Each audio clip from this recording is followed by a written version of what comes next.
Good evening, everyone. Welcome to this additional video regarding case studies. I wanted to give you some examples of different patients that I've worked with over the years that may give you some more insight than the information provided in the chapter. So let's take a look at some of the various cases. Before we take a look at the first case, I wanted to review the deficits that we typically see in a person that has right hemisphere dysfunction. So the first one, of course, is attention. A person has an inability to focus his or her attention on one activity at a time, especially in the presence of distraction. The next are possible perceptual deficits, which might include left-sided neglect or a left visual field cut. Then we move into reasoning and problem solving. So the individual has difficulty putting all of the pieces together in order to formulate a response correctly. So dressing may pose difficulties, transfers, especially with a unilateral weakness, and other activities, such as feeding, especially if there is a perceptual deficit. Now, as far as memory, typically it's not a true memory deficit, but a lot of the times individual will have difficulties with concepts of temporal ideas. So one activity that might happen before another, sequencing of events, they typically break down with those types of situations. Of course, with social communication, we see a significant impairment with pragmatics. The individual usually has a flat affect. There will be poor eye contact, not only due to the perceptual impairment, but also due to the lack of social awareness. There may be inappropriate behaviors or comments that come out of the individual, as well as the inability to kind of share the conversation. Either there'll be too much or too little talk. Then we look at organizational aspects of activity completion. There seems to be an impaired logic. Again, it comes into mind with sequencing and planning. One of the hallmarks of right hemisphere dysfunction is the impaired insight, the lack of deficit awareness or understanding of how to compensate for a deficit. So this varies from denial in that with the denial, you can usually work with an individual because eventually they will see their deficit. With somebody with right hemispheric dysfunction, it's often that this judgment, the center, the frontal lobe just isn't really getting the concepts of, look, this is a real problem. I need to address things. And I even when someone gives an idea of what is wrong, the person still doesn't grasp the concept. And then again, as far as memory, it's kind of an overall judgment thing. So if a person doesn't know the time, they may just look at you and say, I don't know, even though the clock may be staring them down from the wall above, or they have a watch on their left hand, or there's a calendar or a clock nearby. Usually the individual totally avoid kind of figuring out how they can tell you what time it is or answer any questions that you may have. With right hemisphere dysfunction. They suffered a right middle cerebral artery stroke. As we know, typically individuals do not adhere to safety precautions. So this individual, the nurse and I were in the room. I was completing a portion of my assessment. The nurse was addressing some nursing care. And I finished up. I left the room, left the unit and came back. And then the nurse said to me, oh, can you believe what happened? And so I said, what's that? And she said, well, no sooner than we had left the room, the patient got up, climbed over the railing, and I found him on the floor. So there was a complete lack of safety, even though the side rails were up, even though the person was trained how to use the call button, even though the left side of the body was completely flaccid, the individual still climbed over the bed and fell onto the floor. Some of the signs that I kind of knew and looked for in subsequent patients were restlessness. That was a typical sign. The total inability to attend to any information on the left side. So I will visually start on someone's right side and then go around the bed, see if they visually scan and follow me around the bed. Do they make it to the midline? Do they cross the midline and visually scan to find you in the visual field? Can they see up and look up at your face in the upper left quadrant? And do they look down into the left lower quadrant when you provide some sort of stimuli in the left lower quadrant? So it was no surprise that this patient fell. I just thought the nurse had more experience knowing that this person was a high risk for falls and they needed to place someone there to supervise the individual. Another individual that I worked with was an interesting case because of this individual's lack of deficit awareness. So, like the first case, this individual had a right hemispheric stroke.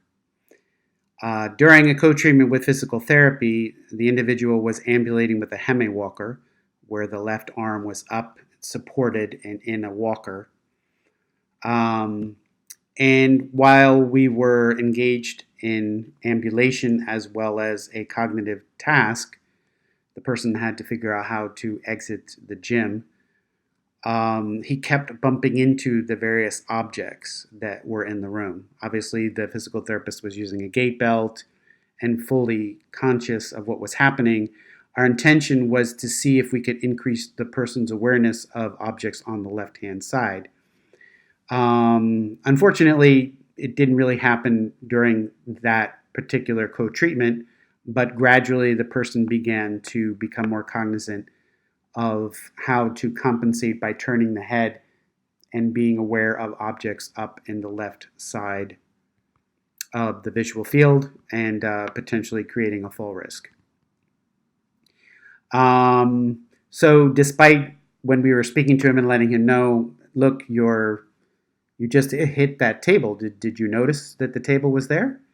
The person said no, well, that just happened to be there. It's no big deal. Like I said in the opening slide, this is not a denial of the deficit. It's just merely a composite of deficit awareness impairment, which is, I'm going to try to say this, I never could, anosognosia. So that lack of deficit awareness actually has a title that we assign to it when this is prevalent in someone who has had a right hemispheric stroke. Another example that comes to mind is a patient who had a significant left-sided neglect as well as a left hemianopsia, unfortunately. So again, let's just verify what that is. That's the impaired or absent processing of information on the left side. So if you think about painting half of someone's glasses on the left, that's basically all of that information that is on the left side is no longer processed. The difference between a neglect and a hemianopsia is it involves perception versus acuity. So someone who lacks the perception may learn compensation a little bit better because some of the information is actually being processed. However, with the hemianopsia, there has been death to that brain tissue. Therefore, the ability to actually see in that portion of the visual field will no longer be there. So this comes into play for us as speech language pathologists when during meals. It's not uncommon for an individual to eat all of the food on the right side of the plate and ignore the food on the left side.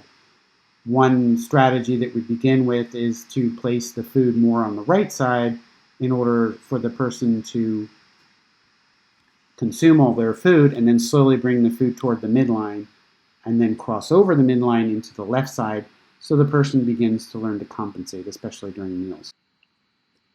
So the last case that I wanted to review involves someone with a deep left-sided neglect of the extremities.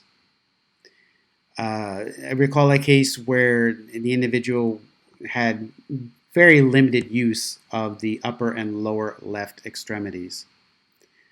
There was a significant impairment to the awareness of his body in space and time. After a few sessions of co-treatment between occupational therapy and physical therapy, we often co-treated in order to address more than one area at one time. This individual took it upon himself to get ready, get into the wheelchair with the help of the nursing staff, and then try to wheel out of the room. Unfortunately, the nursing staff forgot to put the armrest in the wheelchair, which helps the individual to remember to take the left arm and keep it up. So I happened to be on the unit at the time. The individual came riding out of his room in the wheelchair with his left arm dangling inside the wheel on the left side and his left foot underneath the front wheel. Fortunately, had shoes on, so nothing was cut. His fingers had a few marks on them, from being cut up by the plastic, but fortunately, nothing serious happened. So, in this instance, it becomes extremely important to constantly cue the individual to be aware of their arm and their leg to make sure that they are safe. And this works well with occupational therapy because they bring the adaptive equipment and they help also to facilitate the awareness of the individual's left side. That's really all I had with these cases that I wanted to give you. I do like to let the person experience a little bit of I kind of like sabotage an activity so that if the arm does start to fall, I'll let it go to the point where no harm will come, and I'll mention, are you forgetting something? What are the things that we need to check on before you begin to ambulate or before you begin to wheel around in your wheelchair?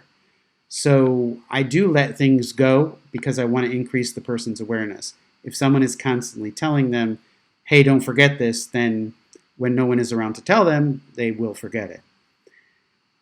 It is important that we try to increase the person's safety awareness as well as being able to compensate for that left-sided weakness and left-sided neglect. Preparedness is the name of the game when working with individuals with right hemispheric dysfunction. Be sure to practice within the guidelines of an interprofessional collaborative team. Use formal and informal measures to gather the information required. Start with small goals and know that it takes a little longer because of this deficit in awareness of the impairments. So if any other questions come up, please feel free to shoot me an email or reach out to me, and I will be happy to provide any help I can. Thanks.